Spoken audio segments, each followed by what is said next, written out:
Hace unas semanas probábamos este coche en el tramo de Viladrau del Rally de Cataluña.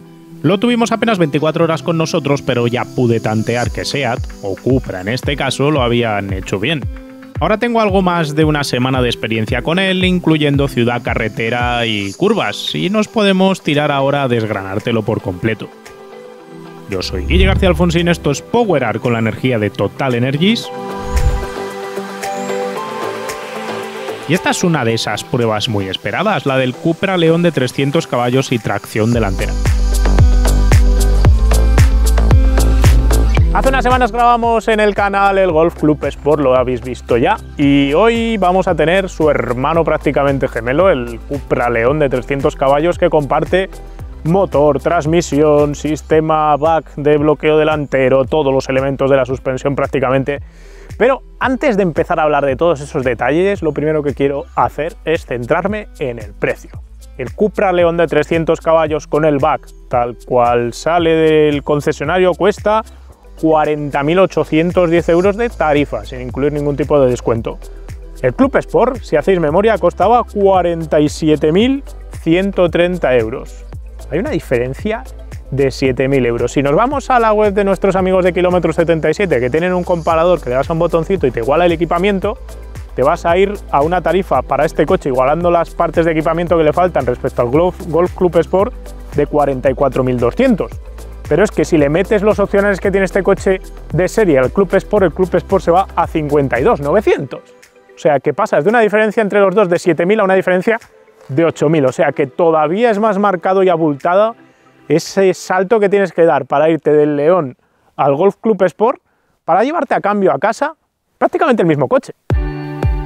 Y aunque no suelo hablar de precios hasta el final de los vídeos, aquí no podía llevar el foco a nada que no fuese esto de salida, porque este coche es como un Golf Club Sport, con el mismo motor, la misma transmisión, el mismo diferencial autoblocante delantero, vestido con otra carrocería y con otra puesta a punto, y también con otro interior, que como ahora veremos hasta me parece más logrado. Entonces, ¿dónde está el salto de precio? ¿Y qué queréis que os diga? El que sabe, sabe. Y si lo que os importa es el producto y no el nombre ni la estética, llevarte el León tiene más sentido económico, basta con comparar lo que te están ofreciendo las dos marcas respecto a tu dinero. Si lo piensas, puedo llegar a entender que alguien diga: yo siempre he querido un Golf y por eso me voy a comprar el Golf Club Sport. Y lo respeto. De la misma manera puedo respetar también a quien diga: es que a mí el León estéticamente no me gusta y estoy dispuesto a pagar más por llevarme el Golf. Pero si nos obviamos esos dos aspectos y nos centramos en lo que nos dan, o lo hace muy mal el León de Cupra con 300 caballos durante esta prueba, o todo se le pone muy de cara para que en las conclusiones yo acabe declarando ganador a este coche antes que al coche de Volkswagen. Este León forma parte de una minifamilia que ya tiene muchas variantes. Tal y como te contábamos el otro día en el vídeo de Esto es Cupra, puedes comprarte un Cupra León con 204 caballos híbrido enchufable, puedes comprártelo con 245 caballos de gasolina, 245 caballos híbridos enchufables, coche que ya vino por el canal y no nos convenció, o puedes comprarte este 300 caballos con tracción delantera o uno de 310 con tracción total y carrocería familiar por narices. En este caso concreto estamos ante el más racing de todos los Leones disponibles ahora mismo. Y es el más racing, el más abiertamente deportivo, el que menos prejuicios te puede dar a la hora de comprarlo cuando estás mirando toda la gama que tiene Cupra ahora mismo con los Leones. No tiene el problema del extra de peso de la versión familiar, no tiene la versión hibridada o mild hybrid, por lo que no intercede en su sistema de motopropulsión ningún motorcillo eléctrico. Es tracción delantera, no es tracción total, lo que le va a permitir también tener un comportamiento, una agilidad extra que no tienen las versiones 4 que hemos probado típicamente de los Leones Cupra. ¿Y qué queréis que os diga? A mi juicio, este Cupra León es el más León Cupra de todos los que hay ahora mismo en la oferta. ¿Por qué digo eso de que es el más León Cupra? Porque es el SEAT León Cupra reinterpretado en el año 2021. Es el más fiel al Cupra R, al León Cupra R, que se vendía años atrás, aquel amarillo verde que celebraba la victoria de SEAT en el Mundial de Turismos. Esto sería su sucesor más directo por pura esencia, ADN y manera de interpretar puesta a punto y configuración del vehículo. Probablemente sea, de todos los Leones que hay ahora mismo a vender, el que más encaja con el perfil del espectador de Power Art, o por lo menos con el perfil del presentador de Power Art, que soy yo. Y además os voy a decir lo mismo que os dije con el Golf Club Sport. Este es probablemente el último León Cupra o Cupra León o como lo queráis poner en orden, que vais a poder comprar sin que tenga algún tipo de hibridación, porque cuando llegue el restyling de este modelo, casi seguro que por las normativas de emisiones a Cupra no le va a quedar otra que meterle algún tipo de pequeña hibridación para solventar la papeleta de las emisiones, etiquetado y todo lo demás. Los rivales para este coche son muchos y variados. Te puedes comprar un Civic Type R, un Focus ST, un Megane RS o incluso un i30N reestilizado que todavía no ha pasado por el canal. Cada uno ofrece una cosa distinta y al final del vídeo os ofreceré mi peculiar visión del resultado de este segmento. De estética se da una circunstancia peculiar, que es que todos los Cupra León son iguales, apenas cambian en pequeños detalles, quitando pues, el tema de las aberturas del paragolpes que se van abriendo o cerrando, depende de la mecánica que compres. Así que no nos vamos a parar demasiado en ella, pero sí que vamos a repasar algunos detalles claves. Empezaré por recordar algo que ya os he dicho en otras ocasiones. A mí me gustaba más el diseño anguloso y técnico de la generación anterior, aunque la evolución del León tiene todo el sentido cuando uno comprende el nuevo lenguaje estético de Cupra. En él, las superficies orgánicas cobran una dimensión especial con superficies cóncavas muy tensionadas a partir de una línea de estilo que recorre la cintura del coche. El frontal ha ganado agresividad al tener una calandra más vertical, mientras en esta unidad las tomas inferiores cobran un nuevo sentido porque sirven para refrigerar intercambiadores de calor que en otras versiones con esta motorización no son necesarias, ni tampoco son necesarias, por ejemplo, en el híbrido enchufable que venía por el canal semanas atrás. Se ve claramente más bajo este coche respecto al firme que su hermano con pilas, pero el uso de esta talonera lateral más horizontal que vertical hace que en algunos planos parezca que está demasiado lejos del suelo. La trasera me gusta por el detalle de diseño del piloto trasero y aquí las colas de escape realmente dan salida a tubos de escape de verdad, acompañando al difusor que además va pintado en el color de la carrocería y queda realmente bien. Habrá quien se queje de que a ojo, salvo por detalles como el propio escape, no puedes diferenciar el 205 caballos de Cupra del 300, pero yo no veo necesidad de hacerlo. ¿O es que te compras el coche para que la gente desde fuera sepa cuántos caballos tiene? Lo que sí veo es algo que ya hemos comentado, falta variedad cromática y algo más de saturación en los colores seleccionados por Cupra, y es que tenemos 2 blancos, 5 grises, 2 azules, además de un rojo, el único color con algo de saturación, pero todo resulta muy plano en lo visual, algo que cose con la falta de agresión visual en cuanto hablamos de que no hay aletas anchas en estos modelos. Digamos que Cupra quiere aquí crear un lenguaje de deportividad sin exageración y yo, ya sabéis cómo soy de los que les gusta un poco más de agresión, un poco más de latigazo en el ojo. Por eso me gusta más el trabajo de Renault con el Megane, con sus pasos de rueda anchos, los colores amarillos y naranjas, o también el propio Focus ST antes del restyling me funcionaba mejor que este coche y también tenía colores más llamativos. Y eso que el Focus no tenía casi diferencias con el Focus convencional, el Focus ST, pero bueno, era un tema más de lenguaje de diseño que creo que funcionaba un poquito mejor. Pero para gustos, los colores, nunca mejor dicho, y creo que aquí Cupra tiene un coche que funciona mejor para la generalidad de lo que lo hace el Golf 8, por ejemplo, que es más tecno, pero también más pesado visualmente por la falta de detalles, especialmente en la trasera, que resulta muy plana. Por dentro no hay prácticamente cambios respecto a un León 245 híbrido enchufable como el que ya probamos en su momento, así que aquí tenemos poco que contar, pero sí quiero contar algún pequeño detalle concreto como el hecho de utilizar levas más grandes de lo que solían utilizar estos coches con los cambios de SG, pero me siguen pareciendo mejor las levas del Golf R que tienen otro diseño, me parecía que se agarraban mejor. Luego el resto del interior, por acabados, materiales y todo lo demás, voy a decir que me parece que este coche está mejor hecho por dentro, o da más sensación de estar mejor hecho por dentro que en el caso del Golf, cosa curiosa y que creo que es la primera vez que me pasa cuando comparo un León con un Golf. Y además tiene otras decisiones bien tomadas a nivel de ergonomía respecto a su hermano de Volkswagen. Para empezar, los mandos del volante son físicos, son mecánicos, no son de superficie capacitiva, lo que los hace mucho mejores a la hora de usarlos. Son más precisos, más ergonómicos, más seguros. En el propio volante se equipa el botón de encendido y el botón del cambio de modo de conducción, una copia manifiesta de lo que hacía Ferrari en su momento, que lo sigue haciendo, y también una copia de lo que ha hecho Alfa Romeo, que a su vez ha copiado a Ferrari. Pero claro, si Alfa copia a Ferrari, eso se entiende. Si ya Cupra se mete a copiar a estos dos, no sé, ya no es tan obvio el tema, ¿no?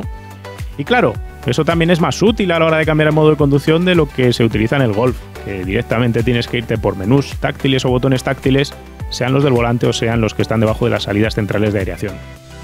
Los problemas están presentes en forma de un climatizador táctil sin iluminar, y decisiones para activar, por ejemplo, los asientos calefactados que no funcionan a la primera más que la mitad de las veces. La colocación del mando de luces ya la hemos comentado 1000 veces y sigue estando mal, obviamente. Diré que el diseño del salpicadero y los materiales empleados para recubrir todo el interior rayan a mejor altura que el Golf. De hecho, por 1.800 euros adicionales puedes pedir el interior completamente en cuero y esto incluye una cobertura para el salpicadero que remata mejor el aspecto interior. Cerrarás algo la distancia de precio que tienes con el GTI de Volkswagen, claro, pero es que también la calidad percibida sustenta pagar este extra de dinero y quedarte más cerca del Volkswagen, pero el Volkswagen va a seguir sin tener esa percepción de calidad que logras en el Cupra si pides ese interior pseudo cuero. No hay tantas novedades en las plazas traseras que equipan el climatizador con control de temperatura independiente para esta tercera zona y el maletero de 380 litros, pero sí conviene decir que este coche tiene un pelo más de espacio en las plazas traseras y un pelo más de espacio de maletero que el Golf.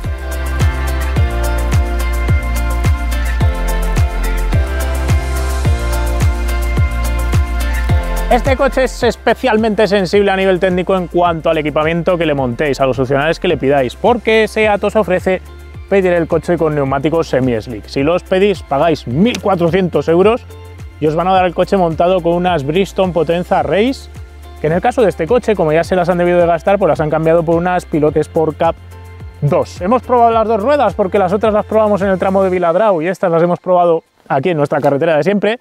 Yo sé decir que yo apenas noto diferencia entre el agarre de las dos. Igual las Bridgestone puede que agarrarse un poquito más, pero también es cierto que no había 1 grado sobre cero allí, así que probablemente la temperatura estuviese más cerca de la temperatura de que le gusta a la rueda y aquí pues nos hemos encontrado todos estos días asfaltos muy fríos donde no funcionan tan bien.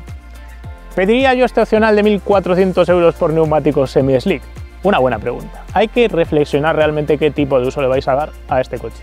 Estos neumáticos, los semi-slick en general, tienen una calificación de funcionamiento sobre mojado de D. Malísimo. Es decir, si llueve, no son ruedas para funcionar con el coche. Si a esto le sumas que este coche tiene 400 Nm de par, os vais a encontrar con que si cae bien de agua, vais a tener auténticos problemas para que el coche encuentre motricidad. Obviamente con el control de estabilidad y todo lo demás, os lo intentará poner fácil el coche para que podáis llegar a vuestro destino, pero no me gustaría ir a 120 por hora con estas ruedas en una autovía encharcada de agua. Ese es el primer punto, y luego está el segundo punto, la duración. Las ruedas de este perfil duran menos que unas equivalentes convencionales. Así que tenéis que tener muy claro que vais a utilizar el coche siempre en seco y pocos kilómetros, o que no os importa cambiar las ruedas a menudo, si queréis gastaros los 1.400 euros del opcional. En cualquier otra situación, yo os recomiendo compraros el coche con unos neumáticos más convencionales. Vais a perder un poco de agarre, igual 0,15 Gs, que es mucho, que es lo que se pierde al montar una rueda más normalita, 0,10, 0,15, pero es que si no vais a mirar cronos y no vais a estar controlando cuál es el agarre límite, os va a ofrecer una solución más transversal y válida para todo. Y el otro opcional al que es sensible este coche es uno que sí os voy a recomendar, que son los frenos Brembo, las pinzas de 4 pistones maravillosas que tenéis montadas en este coche. Y son recomendables por 2 razones, pero antes de pararnos en por qué son recomendables vamos a hablar de lo que cuestan. Si queréis los frenos Brembo solo, con los discos taladrados, ventilados, bla bla bla, os van a pedir 2.300 euros.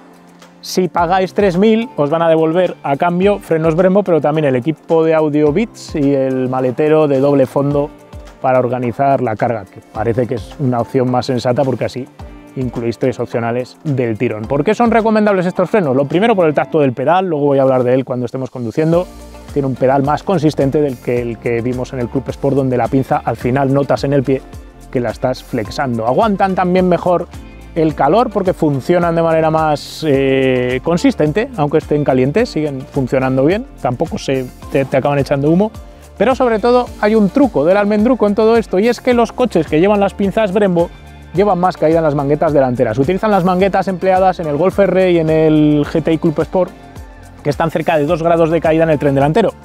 Y esas manguetas no las tiene la versión con el freno convencional, así que sale a cuenta pediros el opcional, sobre todo por ese extra de caída que acerca la caída a 2 grados. Si no estáis por debajo del grado de caída, y eso va a hacer que el coche en curva rápida, metiendo volante, tenga más tendencia a perder el frontal. Además, si combináis los semi-slicks, vais a tener que pedir sí o sí los Brembos para sacarle partido al neumático, porque al final los semi-slicks también os piden ese extra de caída y no se incluyen dentro de la opción del semi-slick. A nivel mecánico no hay nada sorprendente. Debajo del capó tenemos el EA888 por enésima vez. Ya sabéis que es un 2 litros turbocomprimido con bloque en fundición gris, culata en aluminio, distribución variable en admisión y en escape, alzada variable en las válvulas de escape y una especificación aquí de 300 caballos entre 5.300 y 6.000 vueltas con 400 Nm de par máximo disponibles desde las 2000. Es exactamente el mismo motor que habíamos visto en el GTI Club Sport, acoplado a la misma caja DSG de 7 relaciones con el sistema BAC de bloqueo del diferencial delantero.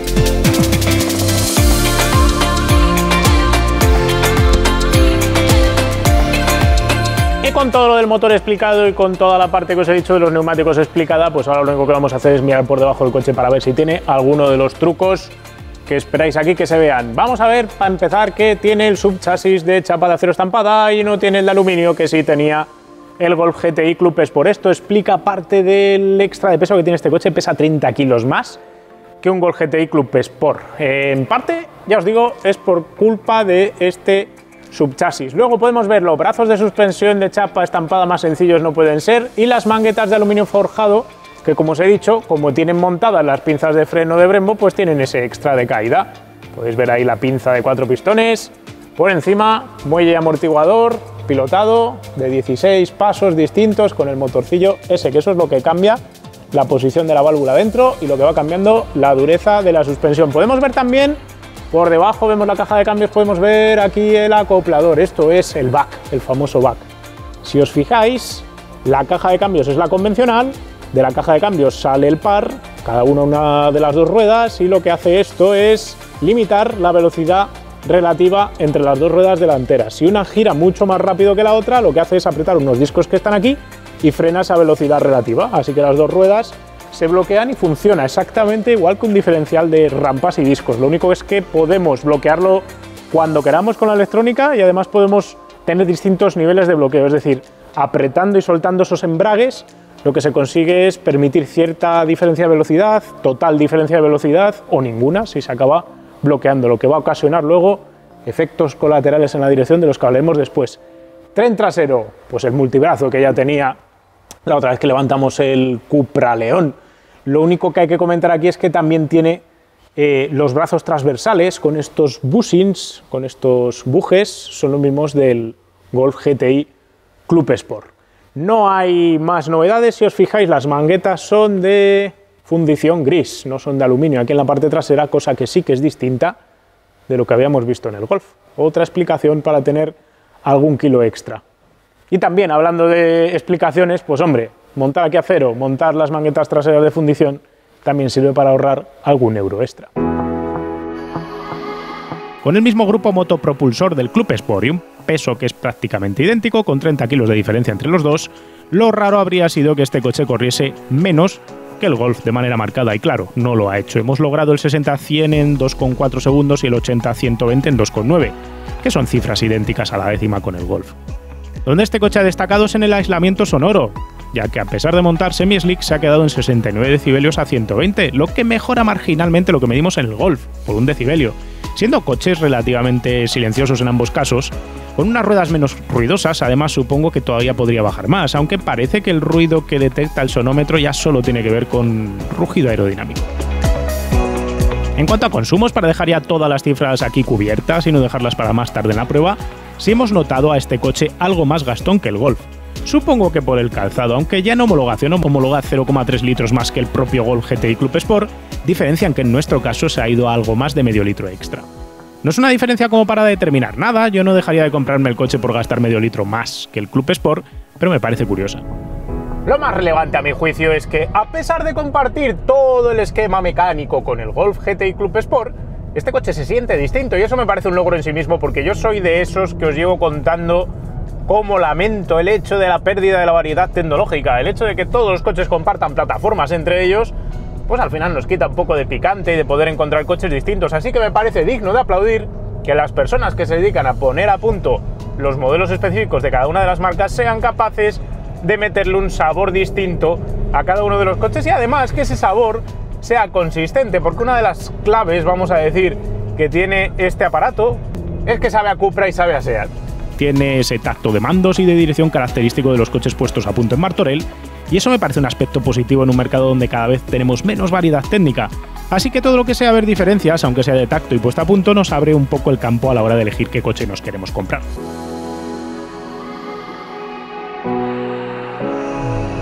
La dirección se nota distinta porque en este coche tenemos una proporción más lineal entre qué fuerza recibes a través del volante versus la velocidad y la fuerza lateral que tienes en cada momento. Si recordáis, hace un par de semanas cuando probábamos el GTI Club Sport de Volkswagen, os contaba que una de las problemáticas que le encontraba al tacto de la dirección es que en curva lenta era demasiado ligera, sobre todo si ibas a baja velocidad. Luego, a medida que cogías velocidad y que cogías más fuerza lateral, se endurecía muchísimo, era bastante agresiva la curva esa de ganancia de dureza, y eso lo hacía algo artificial y sobre todo te dejaba algo vendido en curva lenta a la hora de notar el tren delantero.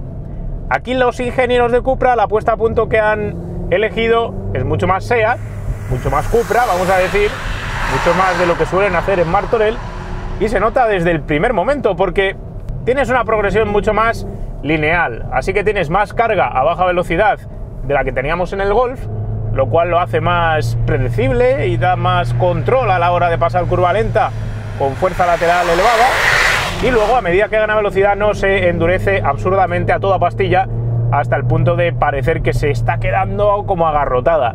Así que voy a decir que ahí es uno de esos puntos donde se nota distinto el León respecto al Golf, para bien, porque es más natural, se acerca más a lo que esperarías de una dirección pasiva sin asistencia de las de toda la vida, que ya prácticamente no probamos en ningún coche, pero copia bastante bien ese concepto de lo que esperas en el aro del volante versus la situación en la que te encuentras, tanto por velocidad, os digo, como por aceleración lateral. Luego está el tema de suspensiones y amortiguadores. El coche parece un pelo más sujeto que el Golf Club Sport en cualquiera de sus puntos de dureza, especialmente en extensión, pero afortunadamente incluso en los modos más duros sigue siendo utilizable en asfalto de carretera real y no está condenado en su modo más duro a ser solo un modo utilizable en circuito puro y duro. Esto lo consigue al no ser un coche que te deje con la sensación de hiperamortiguado, que va dando saltitos como si nos ocurría en el i30 pre-restyling, por lo que este Cupra León es más dócil, llevándote por donde le marca sin descolocar trazadas y favoreciendo con ello la motricidad. Si hacemos el análisis tradicional del proceso de tomar una curva, sea la rápida o sea lenta, os voy a decir que nos encontramos lo primero del todo con un pedal de freno durito y dosificable, de esos que te permite juzgar bien cuánta presión de freno tienes, hacer frenadas distintas y seguidas y siempre encontrar el mismo tacto de pedal. Algo que se nota además también con ventaja respecto al Golf gracias al uso de las pinzas Brembo, que son más rígidas, y se nota claramente en el propio tacto del pedal que puedes trabajar mejor con la presión de frenado sin tener esas holguras en el sistema, incluso aunque le hayas puesto el sistema de frenado caliente. Una vez que te metes ya en lo que va a ser el ingreso de la curva, no es un coche ultra instantáneo, no es un coche de esos que en el momento en el que insinúas el giro con el volante se tira a lo loco al vértice, sino que es un poco más progresivo, medido, tranquilo y calmado, y a pesar de ello se muestra ágil y se muestra con ganas de entrar en la curva y no se muestra para nada subvirador en ingreso. Tenéis aquí que dividir dos conceptos distintos a la hora de hablar de estas cosas, y es que no se trata ya de la relación de dirección, esta relación de dirección es de paso variable, no es tan directa en esos primeros grados de giro como podíamos encontrar en la del Focus ST, que es de 12:1, así que es normal que con menos giro de volante el coche gire más, pero no se trata de eso, sino de geometrías del tren delantero. Es un coche este que no va tan abierto delante, o no da la sensación de ir tan abierto delante, porque no es tan instantáneo en el momento en el que pegas esa primera insinuación de grados de giro de volante a la hora de tirarse al vértice, lo cual lo hace también más llevadero y más fácil de llevar en curva rápida y en autovía, en autopista, porque no tienes que ir sobreconduciendo tanto, vamos a decir. Y luego, una vez que ya has conseguido iniciar el viraje, la parte del tránsito, la parte de ir apoyado, de ir con el volante metido, con el hilito de gas, es un coche que va justo por donde le hayas dicho y se traga los baches en pleno apoyo, cosa que siempre es de agradecer. El trabajo de la suspensión, incluso en el punto más duro de los muelles, de los amortiguadores, perdón, regulables de esta versión, permite que en carretera abierta el coche no rompa la trazada por culpa de un bache en pleno apoyo, salvo que estés en una carretera rotísima y tengas que cambiar el reglaje del amortiguador a una posición un poco más blanda, pero hace aprovechable la selección de las durezas del amortiguador que ha hecho Cupra en este coche, prácticamente todos los puntos de esa dureza sin que tengas ninguno que digas, bueno, pues esto solo es para circuito. Así que va impertérrito en la línea, en el arco, en el radio que le hayas inscrito con el volante. Si quieres ajustar la trazada y dices, bueno, pues voy a cerrar un poquito más la curva porque voy un poco pasado, y ahuecas el gas, el coche no hace extraños de atrás. Si bien es ágil, no es ágil al estilo del Focus ST, que lo voy a volver a utilizar de referencia, o el Megane RS, o el Honda Civic Type R. Cualquiera de esos tres permiten ajustar más la línea, son un poco más agresivos en puesta a punto a la hora de poder colocar al coche en el sitio. El León ahí es un poco más de tiralíneas y te hace las cosas más fáciles porque, como no se descuelga, pues tampoco tienes esa sensación de que en el momento en el que ahueques gas te puede hacer algún extraño. Luego, una vez que has alcanzado ese punto, ya puedes ir gas a fondo porque ya ves la bocana de la salida de la curva, ya ves que estás saliendo y puedes bajar el pedal derecho. Es donde las cosas se pueden llegar a complicar más. Tienes 400 Nm de par disponibles en el pie derecho, y en el momento en el que los descargues, pues vas a poner al tren delantero en serios apuros y vas a poner a trabajar al back. Con el asfalto caliente y el neumático caliente, el coche es capaz de encontrar motricidad y bajar la potencia, pero si te encuentras con el asfalto a 4 grados y las ruedas frías, podrás perder agarre en apoyos rápidos de tercera a base de bajar el pedal derecho rápidamente. El back luchará para conseguir manejar la situación, y en este coche, probablemente por la monta de gomas, encontrará más y mejor agarre que el Golf Club Sport del otro día. Una vez vences el agarre disponible, el volante te pega un pequeño golpe para decirte que has sobrepasado ese límite, aligerándose como debe ser, pero tal cual se bloquea el diferencial delantero, la dirección se vuelve a clavar dura en la línea en la que vas y se acabó el problema.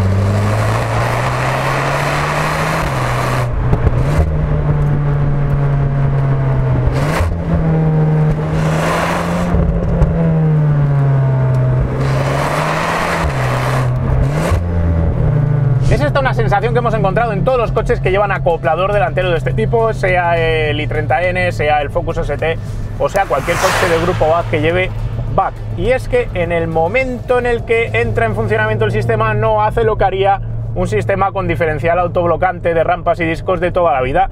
En esos coches lo que suele ocurrir es que el coche empieza a pegar latigazos del volante buscando tracción entre las dos ruedas delanteras, y hace que sientas cierto grado de interacción porque va buscando la línea donde hay motricidad. Así que primero se te cierra hacia adentro de la curva, después se abre un poquito, luego se vuelve a cerrar. Eso hace que tengas que aferrarte bien al volante para mantener el coche en la trazada, y vas notando cómo va trabajando ese diferencial buscando el par. Aquí, a diferencia de esa situación, tienes un primer golpe, un primer torquester, un primer golpe de volante debido al par que te mete hacia adentro de la curva, pero después inmediatamente se queda el volante clavado en el sitio, se incrementa la dureza, se incrementa el peso del volante, y eso hace que se te quede clavado el coche en la línea que llevas. Es antinatural, es artificial, sobre todo si has conducido un coche con un diferencial de los de toda la vida autoblocante de rampas y discos. A cambio es un coche más fácil de llevar por la línea, porque cuando sucede eso no está haciendo cosas raras, no está buscando motricidad a la salida de la curva y te va a intentar mantener esa línea. Pero también, como se pone más dura la dirección justo en ese instante, da la sensación de que no tienes tanto control a la hora de cambiar tú la trazada, pero se supone que ya has ido gas abajo y se supone que ya estás metido en el radio que quieres y el coche va a intentar seguirlo. Es un poco extraño todo el feeling, sigue siendo un poco electrónico, un poco sintético. Yo preferiría algo más pasivo, pero a cambio de eso, ya os digo, lo hace un poquito más fácil, un poco más predecible. De hecho, tanto el GR Yaris como el Honda Civic o el Megane RS utilizaban diferencial Torsen en todos ellos, y el tacto en el volante a la hora de bajar el par al suelo acelerando sin concesiones es mucho más agradecido.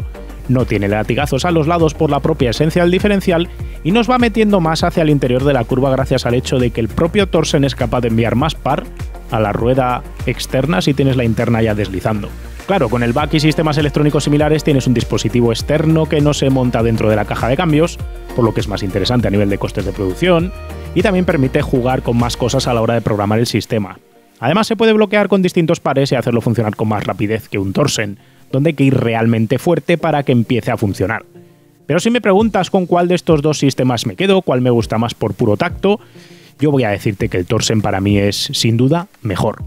Otro tema si me preguntas cuál es más efectivo en circuito, donde puedas llegar a levantar una rueda interior en una curva, caso en el que el Torsen deja de ser efectivo. Entonces ahí es mejor un back, claro que sí. He de comentar aquí que este coche es la noche y el día respecto al León híbrido enchufable que probamos meses atrás y que no me convenció para nada porque le costaba muchísimo bajar el par al suelo, recalentó los frenos, luego se quedó sin frenos y no era dinámico, le pesaba el culo, tenía inercias feas. Este coche es otra cosa completamente distinta. Este coche es capaz de hacerte lo que hacía un Cupra León de la vieja escuela, sacarte sonrisas en carretera de curvas. Tiene ese puntito de agresividad, los frenos aguantan, tiene capacidad para bajar la potencia al suelo, aunque se le atragante un poquito los 400 Nm al back, pero todas esas sensaciones las tienes aquí garantizadas. Y al mismo tiempo está un poco alineado con lo que tendría que ofrecer un buen GTI, que es versatilidad para todos los días. A este coche no se le caen los anillos por llevarte al trabajo o por hacer un viaje largo. Tiene suficientemente bien cubierta esa parte del confort para que puedas utilizar el coche en esas circunstancias sin ningún tipo de problema. Y esa es una cosa que ha intentado balancear Cupra a la hora de diseñar y elegir los parámetros de este coche para no condicionarlo y convertirlo en algo más extremo que tal vez al grueso de los clientes podría no gustarle o no convencerle. Así que te hace fácil conducir en carretera de curvas, lo hace de manera entretenida, sin ser excesivamente espontáneo, voy a decir, y al mismo tiempo te vale para todos los días, siempre y cuando tengas en cuenta que el consumo de combustible en estos coches se dispara un poco. Y es que hemos estado promediando 10 litros, 9 litros y medio a los 100, que es como medio litro más de lo que hicimos con el Golf GTI, probablemente condicionado por el tema de los neumáticos semi-slick, que siempre gastan un poquito más.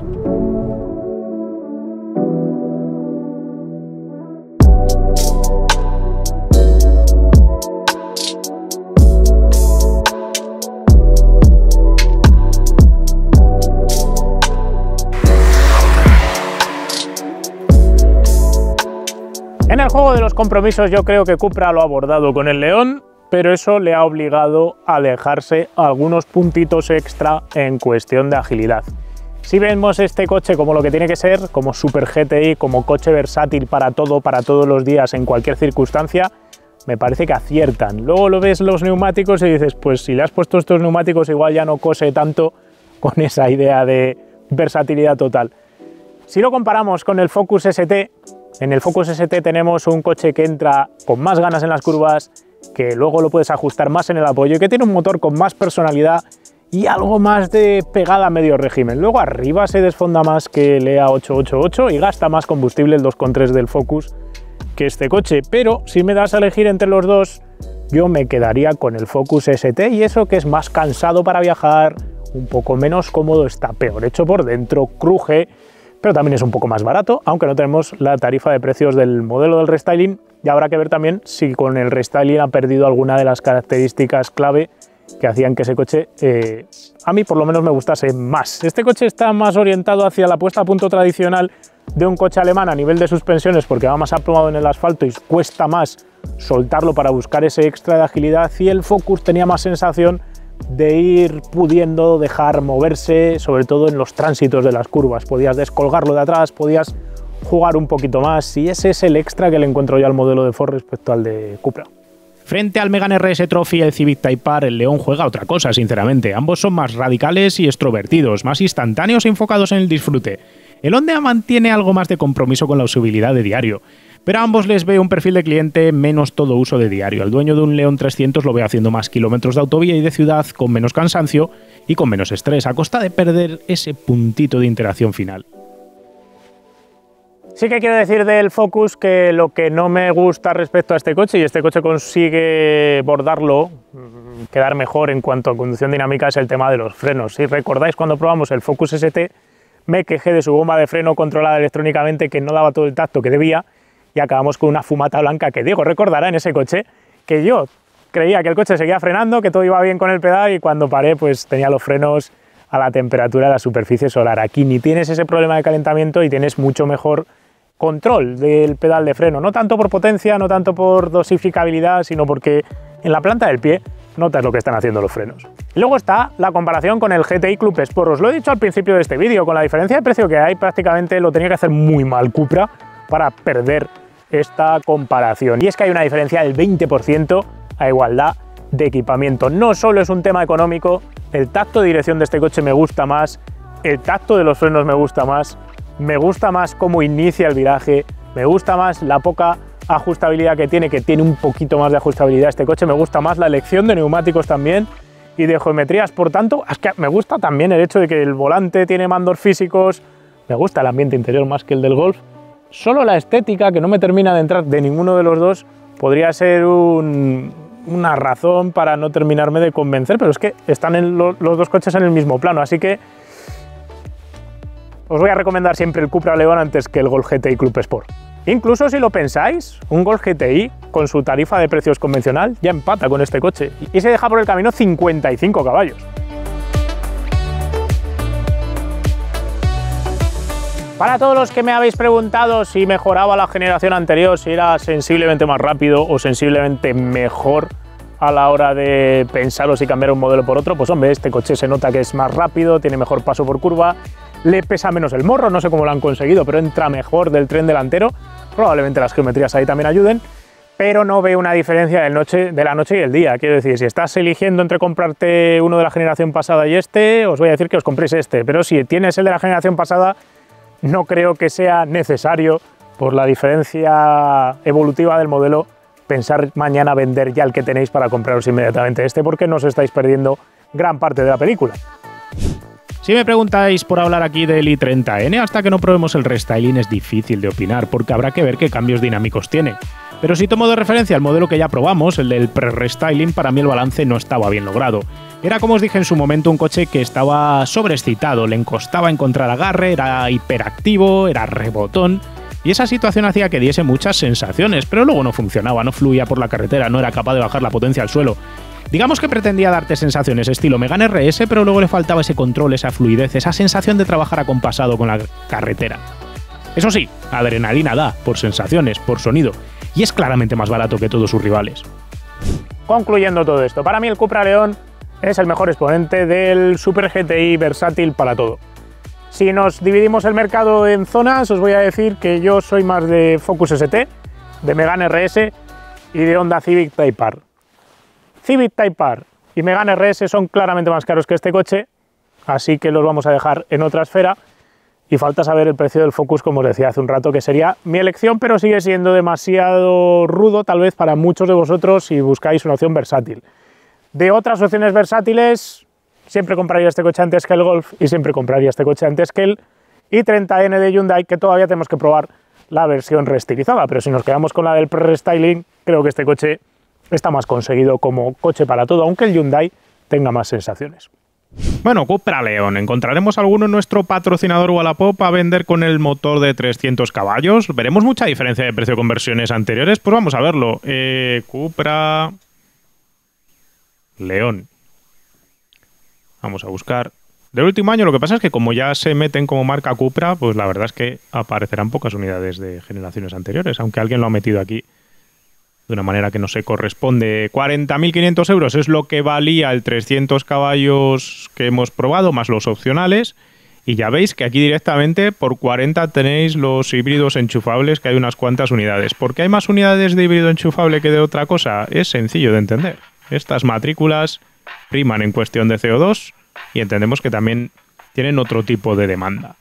Vamos a limitar ahora la potencia para ver si damos con los de 300 caballos, kilometraje, número de puertas, potencia. Vamos a irnos a 300 caballos o más.